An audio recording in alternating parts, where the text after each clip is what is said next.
Thank you. Is that right?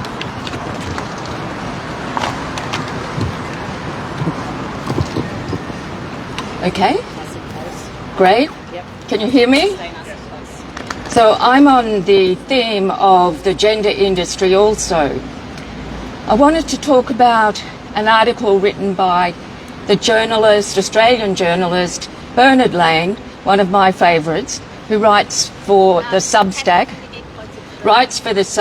Gender Clinic News.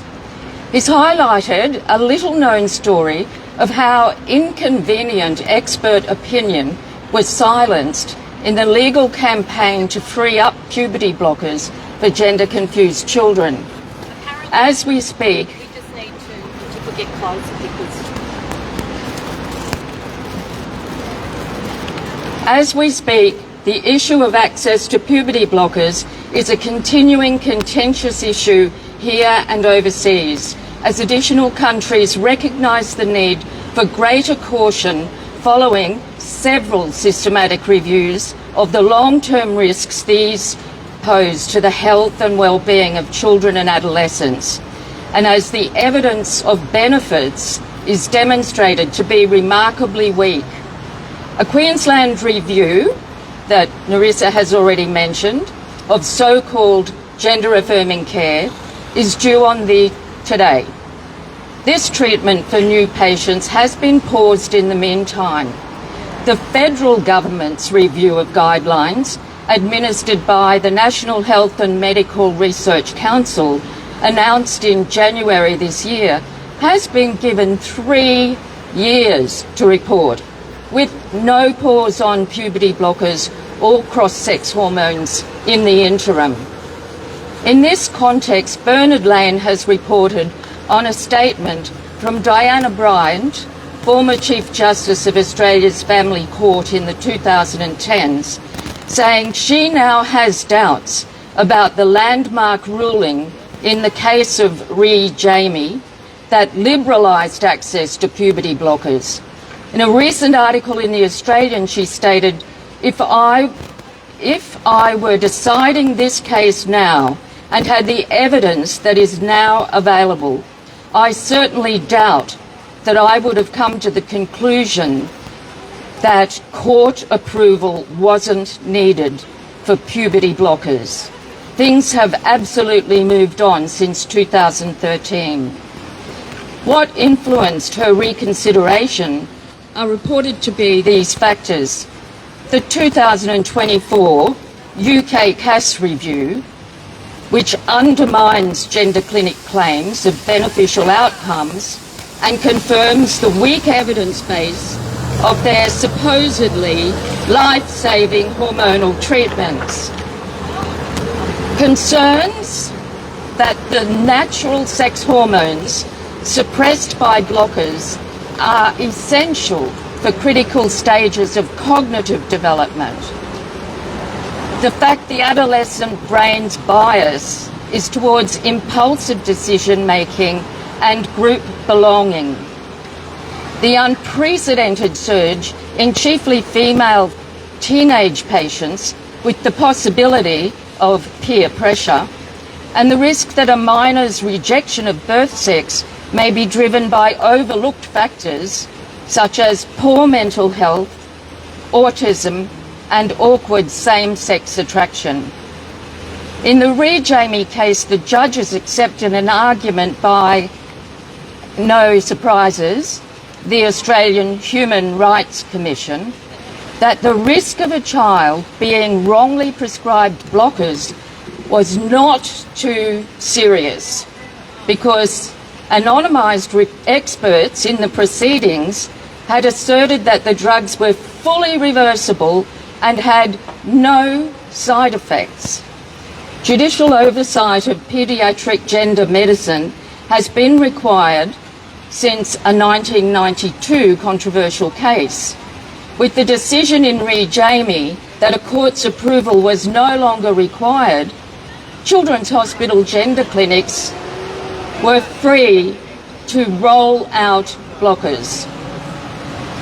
Bernard Lane reports that in the Jamie proceedings, an unnamed still unnamed, public authority concerned about the interests of other children with disabilities was not allowed to show the judges a report that might have disrupted the gender medicine groupthink. That report, the court was told in 2012, covered the nature of the controversies currently in the medico-scientific literature regarding gender identity disorder, the ethical issues in respect of the attitude of the child, and the controversies which arise in respect of treatment for a child, which may span a significant number of years between puberty blockers and cross-sex hormones. As Bernard Lane states, it sounds like useful information. The public authority wanted the court to have the benefit of a psychiatrist's affidavit on the state of the evidence on childhood gender identity disorder, where the authority described it as, which the authority described as a controversial and complex psychiatric disorder. Introduction of this competing evidence was strongly opposed by the lawyers for Jamie's parents, and also there was complex legal technical issues surrounding when evidence is allowed to come before the court. That the serious issues that were allowed to come before the court in summary submission form, not in detailed evidence. Sorry about that. Thanks, yeah.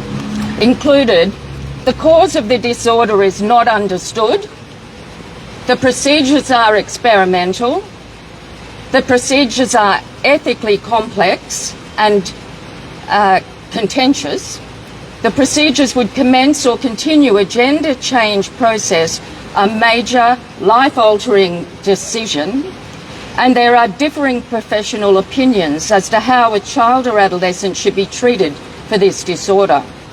As Bernard Lane states, that snapshot of the state of play still holds true today. It fits with the 2024 findings of the Cass Review and the rationale for the international shift away from routine gender medicalisation begun in the Nordic countries 5 years ago. None of this is new.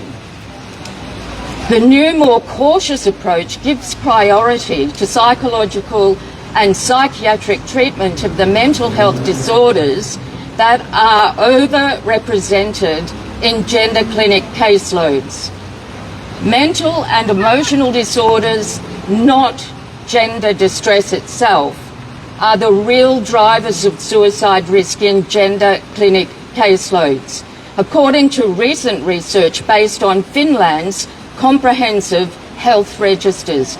This study from 2024 has been recognised as providing robust findings. Diana Bryant's admission that evidence available today would certainly have changed her decision in 2013 only adds weight to the pressing need to pause these medicalising treatments, if not stop them altogether, while reviews are conducted, some of them not so independent and a little like a Clayton's review.